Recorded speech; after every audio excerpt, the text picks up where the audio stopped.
মানুষের পাশে দাঁড়ানোই মানবতা, আর সেই মানবতাই আজ জেগে উঠেছে নাটোরের সিংড়ায়।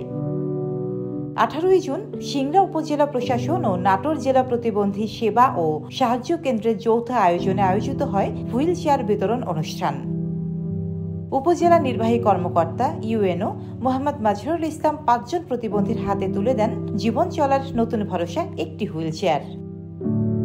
এই ছোট্ট উদ্যোগ হয়তো বড় নয় কারো কাছে, কিন্তু একজন মানুষের জন্য এটাই হতে পারে জীবনের দিগন্ত বদলের শুরু। চলতে না পারা পা আজ পেয়েছে চাকা।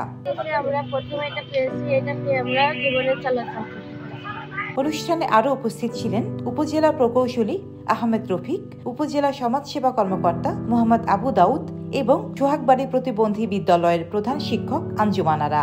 সিংড়া উপজেলা প্রশাসনের থেকে জাতীয় প্রতিবন্ধী উন্নয়ন ফাউন্ডেশনের অর্থায়নে তাদের প্রদত্ত 5 জন সুবর্ণ নাগরিক প্রতিবন্ধী রয়েছেন, তাদেরকে আমরা আজকে হুইল চেয়ার বিতরণ করলাম। থেকে শুরু করে তাদের আসলে ওইভাবে সক্ষমতা নিয়ে চলার, এই জন্য আমরা আজকে প্রশাসন সিংড়ার পক্ষ থেকে এই হুইল চেয়ারগুলো তাদেরকে প্রদান করেছি। আমাদেরকে সহায়তা করেছেন বিনামূল্যে প্রতিবন্ধী উন্নয়ন ফাউন্ডেশন। সামান্য সহায়তা, কিন্তু অসামান্য প্রভাব। সিংড়ায় আজও তাই প্রমাণ হলো মানবতা এখনো বেঁচে আছে। রোজিনা রোজি, দেশকাল নিউজ।